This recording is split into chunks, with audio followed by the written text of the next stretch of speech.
Hello. I hope all of you are doing well. And, I hope all of you are preparing well for exams, whatever exam you are preparing. And I want to say that keep working, keep focusing, keep working hard. You will get success like I have achieved. Everything is within your limits. Now I will give a brief introduction of myself. My name is Krishnapal Rajput, as you all know. My residence is currently in Orcha of Nilwari district of Madhya Pradesh. My father here, Sri Ram Kumar Rajput ji. He has been instrumental behind my success. So I also want to have a big round of applause for him.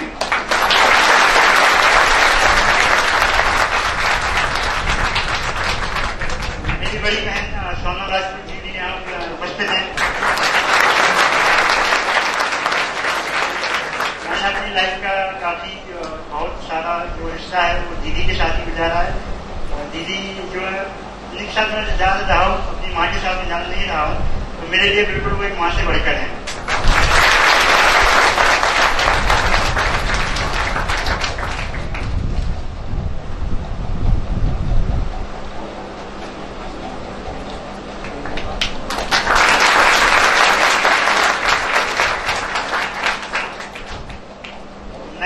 Gwalior में काफी समय से रहा हूँ और जो बाड़ेपर गोरखी school है जैसा आपको पता होगा, वहाँ से मैंने अपनी 11th और 12th कंप्लीट की है। उसके बाद से मैंने MLB कॉलेज से अपनी ग्रेजुएशन पूरी की है, स्नातक पूरा किया है BA में। और 12th पूरी करने के बाद ही 2016 में मैंने समीक्षा इंस्टीट्यूट ज्वाइन किया था भदौरिया सर के अंडर। और जैसा जो भी हमारे हेल्थ ऑफिसर वैभव श्रीवास्तव जी यहाँ पर उपस्थित थे, वो हमारे यहाँ पर टीचर थे। एज ए टीचर वो लेक्चर देते थे हम लोगों को। कुछ मेरे सहपाठी भी हम उपस्थित हैं। समीक्षा भदौरिया जो मेरे साथ पढ़ती थी, विकास यादव जो मेरे साथ पढ़ते थे उस टाइम पर, वो यहाँ उपस्थित हैं। शुरुआत में जब मैंने ज्वाइन किया, फाउंडेशन बैच मैंने ज्वाइन किया था फॉर 3 years प्रोग्राम, जो एक स्पेशलाइज बैच है समीक्षा इंस्टीट्यूट का। उन बच्चों के लिए जो 12th अभी जो पास किए होते हैं, ताकि उनका ऑलराउंड जो सिर्फ LPSC या स्टेट PCS के लिए नहीं, सारे जो एग्जाम्स होते हैं regarding SSC, banking and all, so everything is covered in that foundation batch. I myself consider very lucky to have studied in the Samiksha Institute, because you guys might be listening that CSET exam of the UPSC has been very tough. Many guys are qualifying the GS, but they are not qualifying the CSET. I was benefited by Samiksha Institute in this regard because our sir had especially in a whole lecture, 1 hour lecture for maths. Sri Ashish sir used to teach us math. So that helped me a lot in CSET. And I have given 4 attempts. This is my second attempt. First attempt I could not qualify for prelims, but I could qualify the CSET in first attempt also and in second also. So the foundation batch which Samiksha Institute provides is very good for preparation of all the exams. Because sometimes you all know that failure is always a journey of this preparation. It's always a part of this journey. In 1 or 2 exams we might be getting failure. So we should keep preparing, keep trying. So the foundation batch which Institute provides prepares us for all the exams. Regarding myself, as I have told you, Vibhav Srivastava, he was himself attempting UPSC that time, and he had been one or 2 wins at that time. He was the primary inspiration for me, or the first person from whom I used to know about the UPSC itself. I keep asking the things about him, like what we need to read for UPSC, what's the difference between state PCS and the Union Public Service Commission, what should be the resource list, what should be the book list, these things. He is a very calm and composed personality, as you might have seen.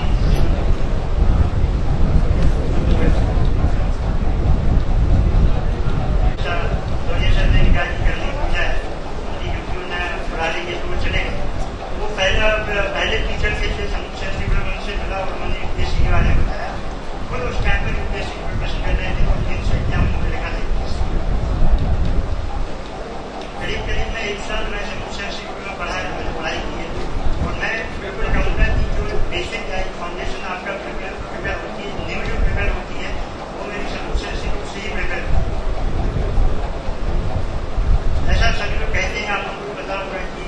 किसी भी building की अपन नींव बना अच्छी मजबूत होती है तो उसके ऊपर जो बिल्डिंग खड़ी होती है वो और भी दृढ़ और मजबूत होती है।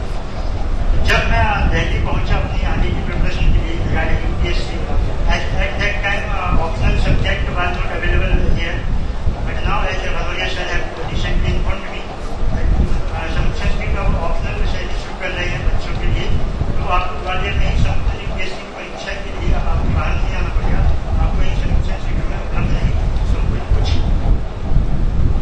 तो जब मैं दिल्ली पहुंचा तो कोई भी मुझे ऐसी समस्या नहीं आई पढ़ने के दौरान, क्योंकि मेरा फाउंडेशन, मेरा बेसिक समुच्चय के दौरान भर्ती होना अच्छा था कि मुझे समझने में, किसी टॉपिक को जानने में कभी किसी दिक्कत का सामना नहीं करना। मेरा हमारा foundation was created in Solution City. And for that I am very grateful to Bhadauria sir and Solution Institute. And I appreciate you doing that.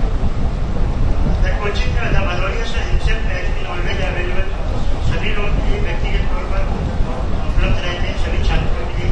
आप किसी भी प्रकार की समस्या, नॉट ओनली ऑफ स्टडी, यदि आप किसी भी प्रकार की समस्या बिल्कुल Bhadauria sir किए बिना रहते हैं, आप उनसे मिलिए, उनसे आगे पूछिए एग्जाम की प्रिपरेशन के बारे में, और मोटिवेशन के बारे में कोई भी चीज कहीं भी आपको डाउट हो, प्लीज हमसे always available for all the students.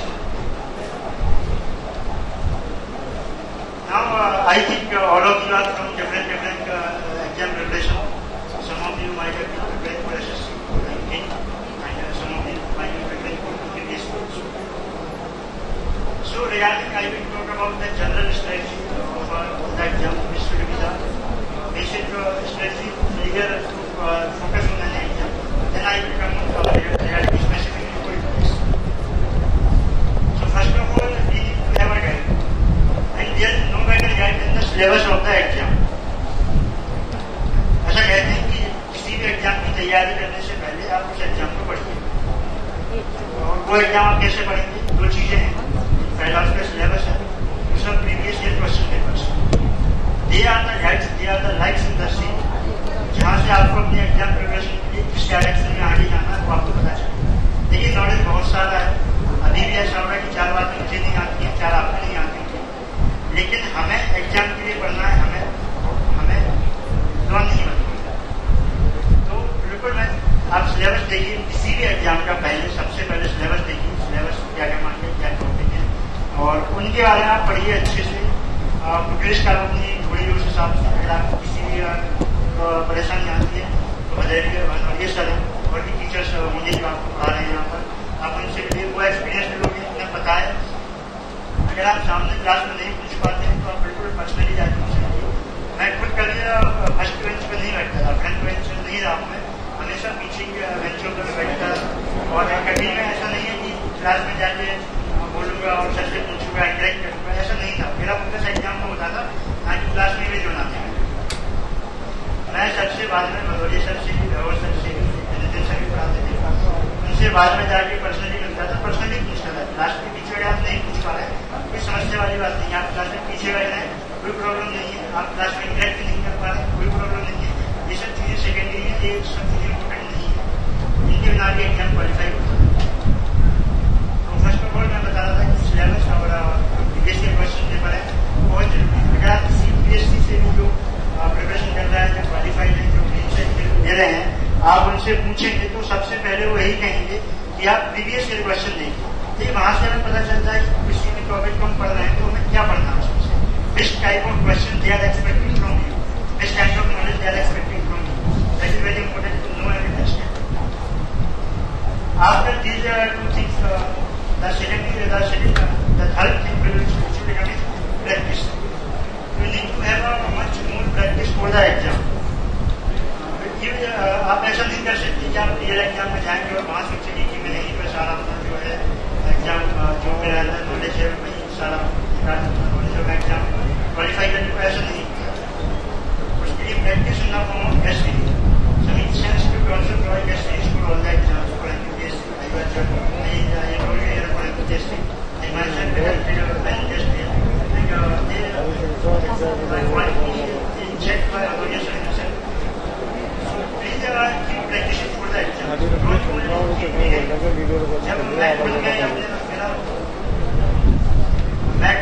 प्रयास में सफल नहीं रहा था, फिर मेरा एग्जामिनेशन मैं क्वालिफाई नहीं कर पाया था। पहला मेरा दूसरा प्रयास था।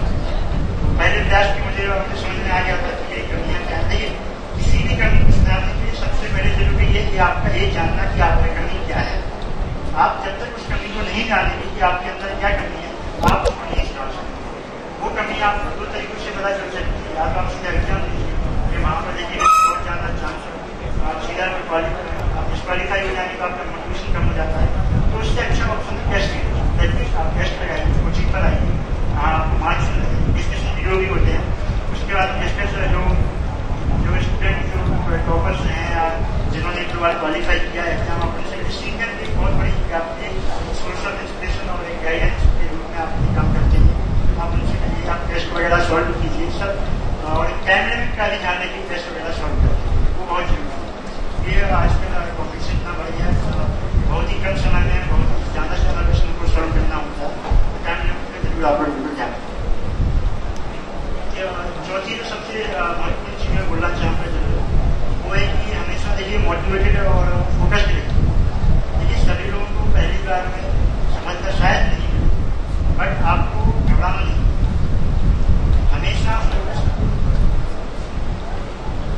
हमेशा फोकस्ड बने रहिए, मोटिवेटेड रहिए। बहुत से स्टूडेंट कभी मुझसे पूछते हैं, जब मैं दिल्ली में था 30 मई को रिजल्ट आया, 5 जून को मेरा दूसरा प्रयास रहेगा, वो प्रारंभिक परीक्षा देकर आया। उससे पहले बहुत से स्टूडेंट मुझसे पूछते थे कि भैया मोटिवेटेड कैसे रहना है। तो मैं कहूँगा ये motivation within himself, within oneself होता है। कोई भी बाहर का व्यक्ति आपको मोटिवेट नहीं कर सकता। बहुत से स्टूडेंट कहते हैं कि मोटिवेशनल वीडियो देखेंगे यूट्यूब पर, 2 घंटे वो मोटिवेटेड रहेंगे, 2 दिन पढ़ाई करेंगे, बाद में फिर बस सेम हो जाएंगे, 3-4 दिन निकाल देंगे। वो नहीं कहना है, मोटिवेशन कुछ अंदर से आना है। आप जब भी आपको ऐसा फील हो कि आपका मन नहीं लग रहा है, आपको मोटिवेशन नहीं आ रहा, तो ask yourself what for you are here. आप यहाँ क्यों आए? आप क्यों अपने घर से दूर रह रहे हैं, अपने माता पिता से दूर रह रहे हैं, आप क्यों इतनी परेशानियों का सामना कर रहे हैं? What you are here. आप क्यों इस एग्जाम की प्रिपरेशन के लिए आए थे? मैं बिल्कुल कहूँगा सभी लोगों का कुछ न कुछ सपना, कुछ न कुछ ड्रीम, कुछ न कुछ गोल रहा होगा, इसलिए उस एग्जाम के लिए आए हैं। आप गोल को हमेशा अपने दिमाग में रखिए। हमेशा डेली सोने से पहले आप पूछिए कि आप आज के परफॉर्मेंस से आप सेटिस्फाई नहीं कर सकते। अगर आप नहीं है, देखिए बिल्कुल एक बहुत परेशानी का विषय है, आपको कोशिश करनी ही चाहिए कि आप हमेशा जब आपका दिन खत्म हो तो आप अपने आप में संतुष्ट हैं। दूसरों को ना चाहिए दूसरा कोई क्या सोच रहे हैं आपके बारे में कि आप कम पढ़ रहे हैं, आपका रिजल्ट अच्छा नहीं आ रहा है। बहुत से लोग होते हैं समाज वाले, रिश्तेदार, बहुत से, उनकी बात पर मत जाना। आप अपने आप को self evaluation Are you satisfied with yourself? That is more important than what other people are saying. Self-evaluation भी टेस्टिंग वगैरह शुरू करने से आता है, वो बहुत जरूरी है। फोकस पे रहना बहुत जरूरी है। बहुत से स्टूडेंट मुझसे पूछते हैं कि ये कितने घंटे पढ़ना चाहिए। In this age of competition I think this can relevant question that how many hours we should be straight now. What your focus should be that in 24 hours, either you are taking rest, sleeping, or either you are studying. Not a single minute you are wasting on mobile or anything.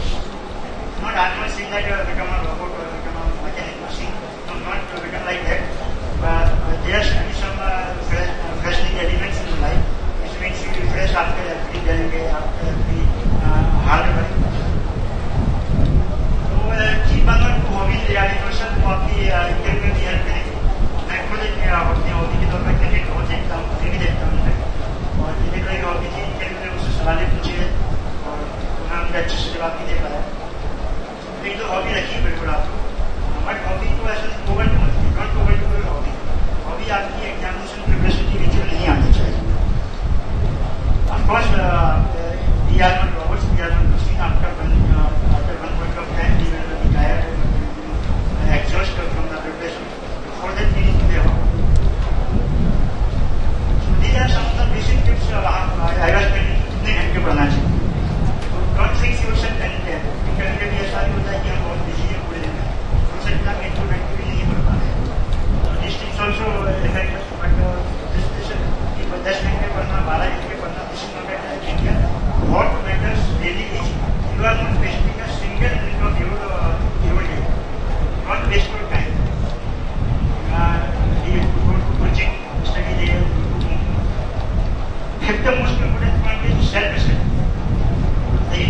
सुविधा सब कुछ है, guidance होता है, teachers होते हैं, faculty होते हैं, सारे बच्चे कुछ पढ़ रहे हैं, तैयारी करते हैं, बहुत सब कुछ सही है। बट सबसे ज़्यादा जरूरी करता है वो है खुद आपका अपना हार्ड वर्क। बिना सेल्फ स्टडी के कोई भी एग्जाम क्वालिफाई करना आज पॉसिबल नहीं है। केवल टीचर्स के पास लिमिटेड समय होता है, तो ऑफिस आप स्कूल फील नहीं करवा सकते। आपको खुद प्रिपेयर बनना पड़ेगा, पूरा एग्जाम कर स्टडी करते, खुद आपको तैयार करना पड़ेगा, खुद आपको सिलेबस देखना पड़ेगा, खुद आपको अपनी कमियाँ देखनी पड़ेगी, खुद आपको समझना पड़ेगा। सेल्फ स्टडी आप अपना पूरा टाइम दीजिए, आप लाइब्रेरी ज्वाइन करिए, आप ऊपर पढ़िए, पूरा फोकस आपका अपनी पढ़ाई पर ही होना चाहिए। उसके अलावा लैंग्वेज तैयारी जो बाद में भी होनी है, समझिए कोई फंक्शन है वो अभी पूरा बाद में नहीं होगा, बिल्कुल एग्जाम का सिलेक्शन कीजिए, आपको और रिस्पेक्ट मिलेगी, पूरा आपको पीछे से जाने और एक अलग माहौल होता है जो आपको शायद फिर कर पाएंगे। जैसा मोटिवेशन बता रहे थे पहले भी मैंने किया, बिल्कुल मैंने भी यहाँ इन्हीं बच्चों पर बैठ कर बहुत सेमिनार अटेंड किए इससे पहले, और ये मेरा सौभाग्य है कि आज मैं खुद मंच बना कर को संबोधित कर रहा हूँ। बिल्कुल एक मोटिवेशन आप रखिए अपने अंदर, आपका एक बार सिलेक्शन होने के बाद आप कहीं भी अपने समाज में जाएंगे, बहुत ज़्यादा रिस्पेक्ट आपको, respect is one of the many things which the primary motivation for most of us. So these are the general strategy for any exam. Don't go unprepared. The exam, let me know permission. The exam is like a battle. Can't go unprepared for the battle. You need to have your arms and ammunition prepared to fight the battle and come victorious. No one victorious. Keep your arms and ammunition prepared by testing syllabus and all, studying, focus, information, everything. Now coming to specifically PSC. As all of you might be aware, the best thing about PSC is their measurement, their examination process which is very transparent, and with the speed they publish their result. I gave my prelims on 10th October 2021, and on 13th May they declared the final result. It took only 8 months for them to declare the final result. This is the best thing about it. What happens with the first result is, when you don't qualify prelims, or you don't qualify mains, or you don't qualify the interview, you get to know what are your weakness, so that you can work upon them. So look, आइए कभी 24 अप्रैल को MBBS का दिन हुआ है. Now we don't know when will that date will be declared. So those who don't qualify, they will not know early that what are our weakness, why we could not qualify the mains. You can judge yourself only when the marks will be declared. Like you have got इतने number, तो इतने कम क्यों number आए हैं, आपको तभी पता चलेगा, आपको नंबर पता चलेगा. एक प्रॉब्लम होती है कि PSC के साथ रिजल्ट डिक्लेयर नहीं होता है, 2019 के रिजल्ट 2019 के नहीं मिल सकता मेरे हिसाब से. ये PSC में ही किया है, जल्दी रिजल्ट पब्लिश होता है तो आपको अपनी कमियाँ पता चल जाती है. मेरा फर्स्ट प्रीलिम्स जब नहीं हुआ तो तुरंत मुझे पता चल गया कि मेरे अंदर क्या कमी है, what I need to focus upon. So I created strategy according to that goal. I started preparing for the prelims. Fortunately, like I qualified basic university. Now coming to university, I will get specifically about the three stages. First stage, as you all know, is the prelims stage. Which is many people say, and I also agree with that, is सबसे ज़्यादा tough stage.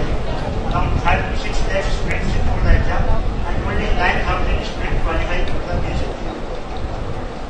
As our honorable Commissioner sir was telling that in prelims exam, 4 option हमारे सामने है, answer उनमें से भी है, answer उनमें से ही है, but still there is a ratio of students qualifying for basic very very low.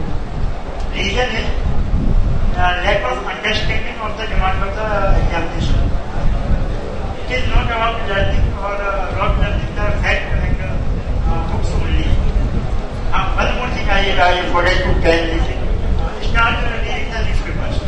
Make a habit of reading the newspapers free of any exam. It will help you. It will help you in personality development. You will come to know about issues, what are the challenges, what can be the possible solution. Then you will think only after you know the challenges. So start making the habit of reading the newspapers. That is very very important for everyone. Read of any language, Hindi or English. If in English that's even more better. So that newspaper is very important for anyone. So it will help you.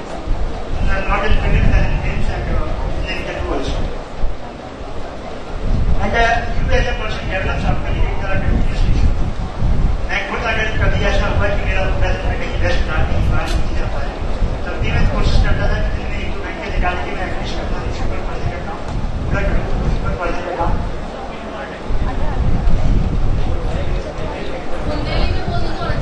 ठीक है,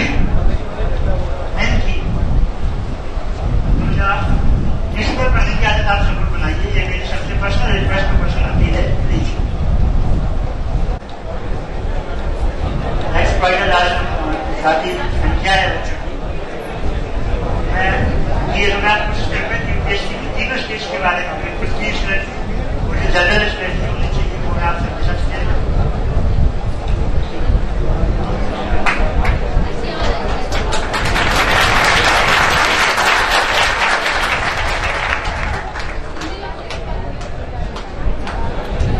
चलिए, अच्छा लगा मुझे जानते कि आप सभी संख्या छात्र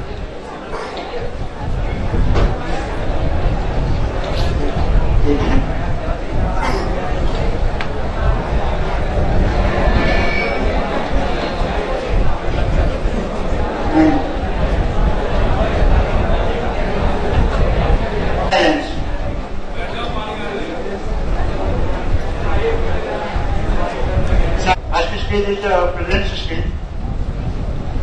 There is some of the basic things you need to do for the present. First, as I told you, is newspaper. Most of the current affairs will be covered from newspaper.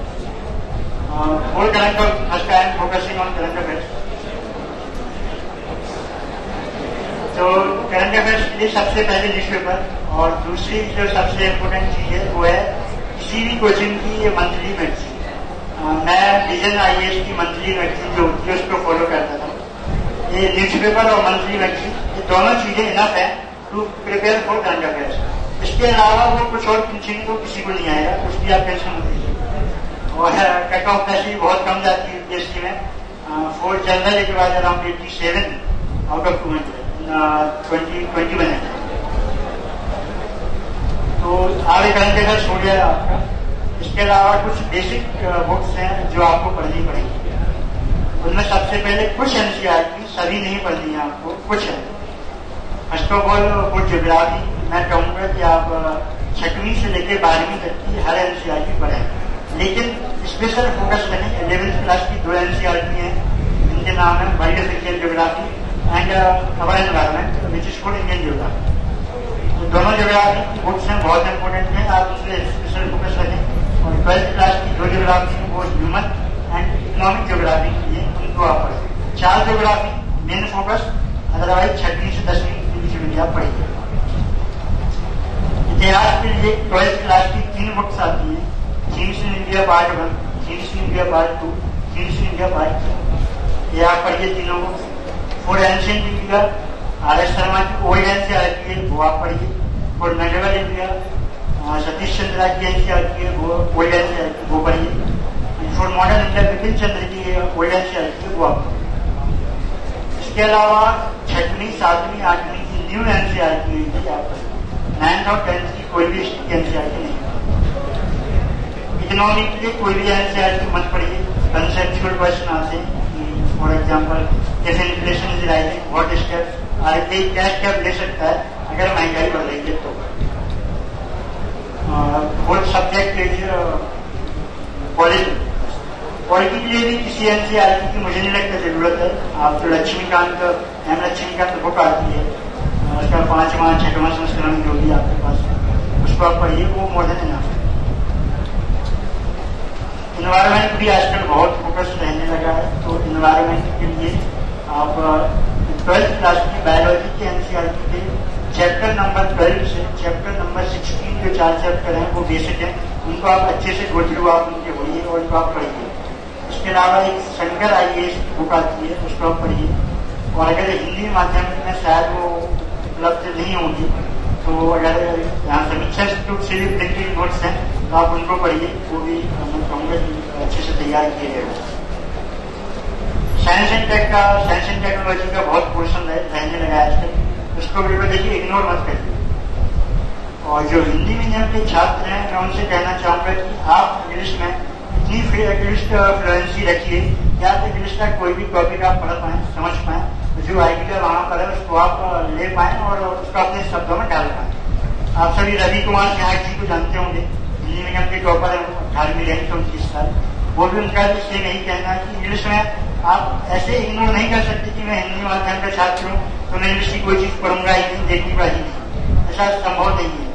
देखिए अगर मैं बात आपसे specifically UPSC के लिए करता हूँ। The Hindu और इंडियन एक्सप्रेस दोनों न्यूज़पेपर बहुत जरूरी है फॉर द एग्जाम, प्रीली और मेंस भी दोनों ही न्यूज़पेपर इंग्लिश में आते हैं, हिंदी में नहीं आते हैं।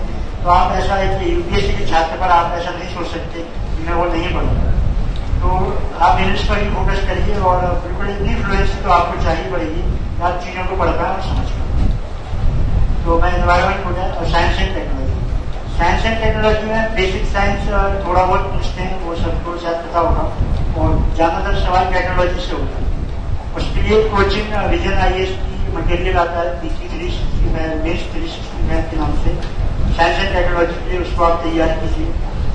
और साथ में द हिंदू न्यूज़पेपर में हर महीने हर हफ्ते रविवार को साइंस एंड टेक्नोलॉजी का एक अलग से पेज आता है, उसको आप पढ़िए। मुझे वो इंग्लिश में ही आता है तो आप सबको हिंदी में माध्यम वालों को पढ़ना पड़ेगा, उससे क्वेश्चन पूछे जाते हैं। मैंने 2020 में 1-2 क्वेश्चन इससे पूछे गए, तो वो काफी जरूरी है। तो एक बेसिक प्रिपरेशन है प्रीलिम्स के लिए। इससे ज्यादा जरूरी प्रीलिम्स में वो प्रैक्टिस टेस्ट। भदौरिया सर जो है वो शायद उपलब्ध करवाएंगे टेस्ट यूपीएससी के लिए यहाँ पर। आप सभी लोग प्लीज उसको ज्वाइन कीजिए और सिंसियरली उसको अटेम्प्ट कीजिए। जो टेस्ट बनती हैं वो बिल्कुल उसी थीम पर बनती है जो क्वेश्चन वहां पूछे जाते हैं। भले क्वेश्चन रिपीट ना हो वहां पर, बट आपको एक आइडिया पता चलता है कि आपको कैसे पढ़ना है। कई बार पढ़ते पढ़ते आपको लगता है कि मैंने तो सब पढ़ दिया, मुझे सब आता है और मैं एग्जाम क्वालिफाई कर लूंगा। जो मेरे साथ पहले क्लास में हुआ, मैं किताबें पढ़ता रहा, मुझे लगा कि सब मुझे आता है, मैं तो मास्टर में सब में, मैं एग्जाम में जाऊंगा और क्वालिफाई कर जाऊंगा। लेकिन ऐसा नहीं हुआ, क्योंकि because of lack of practice. Practice कीजिए, टेस्ट कीजिए, आप जल्द कीजिए, आप सब पढ़ लेंगे। और देखिए बिल्कुल हो सकता है कि पहले आपके बहुत अच्छे नंबर नहीं आएंगे, मेरे साथ भी यही होता था। तो उसमें कोई डिमोटिवेट होने वाली बात नहीं है। हर जर्नी की एक शुरुआत होती है, एक फर्स्ट स्टेप होता है, और कोई भी प्रोग्रेस जो है वो ओवरनाइट नहीं होती। It's a long process, good things take time. हो सकता है कई बार आपको 6 महीने 8 महीने भी लगे आपको किसी भी बुक को पढ़ने में, समझने में। तो डिमोटिवेट मत होइएगा, नंबर कमा रहे, प्रोसेस है, जर्नी है, सभी उसको एंजॉय करिए और एकदम अपनी कमियां देखिए। आप कौन से टॉपिक जो है आप गलत कर रहे हैं उसको आप समझिए। प्रीलिम्स के एग्जाम में 100 क्वेश्चन आते हैं और जनरली सबका मानना है कि 100 में से 33 से 40 क्वेश्चन जो है वो बेसिक होते हैं, सबको सोल्व करने चाहिए। आपका सबसे पहला बेसिक क्वेश्चन मतलब बुक जो डायरेक्ट एनसीईआरटी को जो स्टैंडर्ड बुक से पूछे गए हैं। तो फर्स्ट आपका फोकस नहीं होना चाहिए कि आप उन सवालों में से अगर 40 क्वेश्चन को पूछ रहे हैं तो आप उनमें बिल्कुल भी गलत नहीं कर रहे। हाँ, हालांकि 1-2 क्वेश्चन आप गलत होंगे, बट बेसिक क्वेश्चन आपके गलत नहीं होना चाहिए, सबसे पहले आपका फोकस होना चाहिए। क्योंकि जब आप बेसिक क्वेश्चन गलत करते हैं तो आपके चांस बहुत कम हो जाते हैं सिलेक्शन के। बिकॉज और भी स्टूडेंट हैं और जो टफ क्वेश्चन है वो किसी पे भी नहीं बनेंगे। बेसिक क्वेश्चन गलत करने का आप रिस्क नहीं करना। तो आप किताबों को पढ़िए, अच्छे से पढ़िए, सर टीचर से गाइडेंस लीजिए कि क्या स्पेसिफिक जरूरत होती है। टेस्ट लीजिए, आपको किसी और कोचिंग की मिले तो आप उसको भी अटेम्प्ट कीजिए, और प्रीवियस ईयर क्वेश्चन देखिए। यूपीएससी की सबसे अच्छी बात यही कि उनके आंसर हर साल आते हैं, उनकी ऑफिशियल आंसर की जाती है, और तो आप उसको देखिए क्वेश्चन कैसे पूछे जाते हैं, कैसे आप अटेम्प्ट कर सकते हैं, कैसे आप सही कर सकते हैं, उसको कहाँ कमी रह रही है पढ़ने में, ये सब चीजें बहुत जरूरी है। हम मेंस के लिए स्पेसिफिकली आएंगे तो मेंस की प्रिपरेशन के लिए ऐसा मैं पहले ही बता चुका हूँ कि सिलेबस है मेंस का काफी इलेबोरेट सिलेबस है। अराउंड 9 पेपर होते हैं मेंस में। 7 of them are used for making merit and 2 of them are qualifying। तो यूपीएससी स्पेसिफिकली है ना, उन्हीं के जो ऑप्शनल में आप स्कोर करेंगे उस पर डिपेंड करेंगे। कुछ 3 से 4 पैरामीटर हैं कि आप अपना ऑप्शनल सब्जेक्ट आप डिसाइड करेंगे कि मुझे क्या ऑप्शनल विषय चुनना है। पहला पैरामीटर आप देखेंगे कि आपकी रुचि होनी चाहिए उस विषय में, आपका इंटरेस्ट होना चाहिए। क्योंकि बहुत बड़ा सिलेबस होता है, ऑनर्स लेवल का सिलेबस होता है जो आपको 4 से 5 महीने में कवर करना होता है।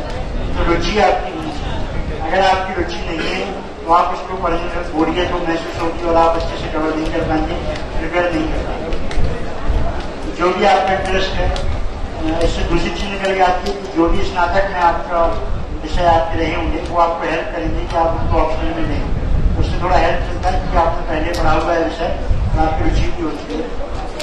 दूसरा जो है वो आप देखेंगे कि स्कोरिंग पोटेंशियल क्या है किसी विषय, एंथ्रोपोलॉजी, सोशियोलॉजी, इन विषयों में आपके अच्छे नंबर आते हैं तो आप स्कोरिंग पोटेंशियल देखेंगे। तीसरा जो पैरामीटर्स देखते हैं वो ये है कि उसका सिलेबस कम होना चाहिए।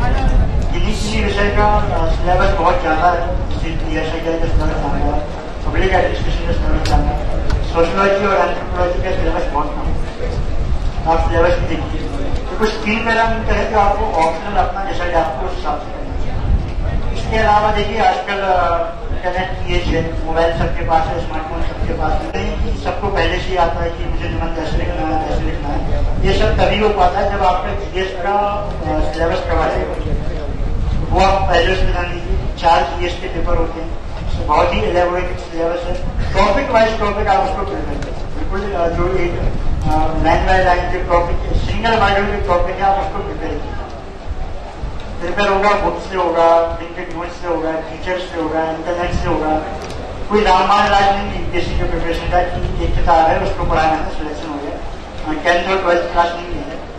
तो बहुत 3-4 जगह से आपको अपने सिलेबस आपको कवर करना होता है। खुद के नोट्स बनाइए जो बाद में रिवीजन के टाइम पर बहुत हेल्पफुल होता है। प्रैक्टिस फिर से बहुत जरूरी है। यहाँ पर ऑप्शनल के बारे में बात कर रहा था, भदौरिया सर ने भी मुझे इन्फॉर्म किया है, जब मैं पढ़ता था तो ऑप्शनल यहाँ पर उपलब्ध नहीं थे ऑप्शनल सब्जेक्ट, और भदौरिया सर ने भी बताया कि सोशियोलॉजी और पॉलिटिकल साइंस जो शुरू हो चुके हैं यहाँ पर, और इनके अलावा 4 और विषय ऑप्शनल यहाँ पर पढ़ाए जाएंगे जल्दी। तो बिल्कुल बहुत अच्छी बात है कि ग्वालियर में आपको सारे प्रिपरेशन करने का मौका मिलेगा, और जरूरी नहीं कि आपको भी बाहर जाना। तो जीएस बारे में था, जीएस के लिए बुक सोर्स अलग होते हैं, लिस्ट वगैरह अलग होती है, आप देखिए और प्रैक्टिस बहुत जरूरी है। टाइम मैनेज फिर से यहाँ भी बहुत जरूरी है। आपका पूरा फोकस होना चाहिए कि within the time limit you are complete all the question. आप एक भी क्वेश्चन छोड़ने की गलती नहीं कर सकते हैं, आपको सारे क्वेश्चन लिखने हैं। बिल्कुल देखिए, आप लोग बोलते हैं कि फिर क्वालिटी डायरेक्ट हो जाती है, क्वालिटी भी बहुत जरूरी है और क्वांटिटी भी बहुत जरूरी है। परफेक्ट रेशियो होना चाहिए both the quality and quantity, that is number of the question. क्या होगा कई बार कि आप शायद क्वालिटी क्वेश्चन आपको बहुत से नहीं आएंगे, ऐसा नहीं कि आप जो 20 क्वेश्चन पूछ रहे हैं वो पूरे आ जाएंगे। मुझे लगता है कि GS3 में मेरे कभी 6 से 7 क्वेश्चन ऐसे थे जो मैंने कभी नहीं सुने थे या पढ़े थे। यहाँ आपको लिखना है, आप तैयारी कर रहे हैं, आपका नॉलेज हो जाता है ना कि आप लिख लेते हैं। तो प्रैक्टिस जो है कैसे लीजिए आप, बिल्कुल यहाँ मतलब धोनी आप जैन कीजिए, लिखिए, आप एक घड़ी रखिए, वही घड़ी है जो मेंस के टाइम में मैंने यूज की थी। तो टाइम के हिसाब से आप देखिए, टाइम बनाइए कि कितने, जो सर्वे बता रहे थे कितने क्वेश्चन में कितना टाइम हमें देना है। यूपीएससी के लिए जो उनका पैटर्न है वो है कि 10 सवाल 10 नंबर वाले क्वेश्चन और 10 सवाल 15 नंबर वाले क्वेश्चन, 10 सवाल वाले के लिए 7 मिनट और 15 नंबर वाले क्वेश्चन के लिए 11 मिनट, टोटल 180 मिनट, 3 मिनट में पूरे क्वेश्चन आपका पूरा उसमें होना चाहिए। ये जनरल मेंस के लिए प्रिपरेशन है, बुक लिस्ट की अलग होती है, बहुत एलेबोरेट बुक लिस्ट होती है, और जनरली मेंस में एक ही बुक से सारा सिलेबस कवर नहीं होता है, 2-3 बुक्स हमें रेफर करनी पड़ती है। और आफ्टर तो प्रैक्टिस रखिए। मैं कहूँगा अगर आप पेपर कंप्लीट करते हैं तो आपका सिलेक्शन होने के चांस बहुत होते हैं। मैं खुद अपने मेंस क्वालिफिकेशन के लिए उतना श्योर नहीं था, उतना कॉन्फिडेंट नहीं था, क्योंकि शायद मेरा ऑप्शनल उतना अच्छे से तैयार नहीं हो पाएगा। किसी ने मुझसे पूछा था कि तो मैं क्या एक्सपेक्ट कर रहा हूँ, मैंने कहा कि मैं श्योर नहीं हूँ। तो उसने कहा कि अगर पेपर कंप्लीट मैंने किए हैं, अटेम्प्ट क्वेश्चन सारे किए हैं, तो आई शुड बी कॉन्फिडेंट। वही हुआ कि मैं हर एक क्वेश्चन में लिख के आया था, तो I qualify easily. These things are very important, time limit, attempting all the questions, and all. Now coming to the third stage, which is interview. ये आपको लगता होगा कि बहुत से IIT वाले सिलेक्ट होते हैं और जिनका बहुत सारे अचीवमेंट होते हैं, हॉबी कुछ अच्छी VIP हॉबी होती है, ऐसा जरूरी नहीं। आप मुझे देखिए, मैंने सिंपल स्नातक किया है ये ग्वालियर MNP कॉलेज से, सिंपल 12th क्लास गोरखी स्कूल से, और एक ग्रामीण क्षेत्र से मेरा संबंध रहा है। ना मेरी कोई बहुत ही हॉबी है, कोई अचीवमेंट है कि मुझे प्राइज नहीं मिले हैं, मेडल नहीं मिले, कुछ भी नहीं हुआ है। But still I have got 193 marks in interview, which is this year one of the highest marks in interview.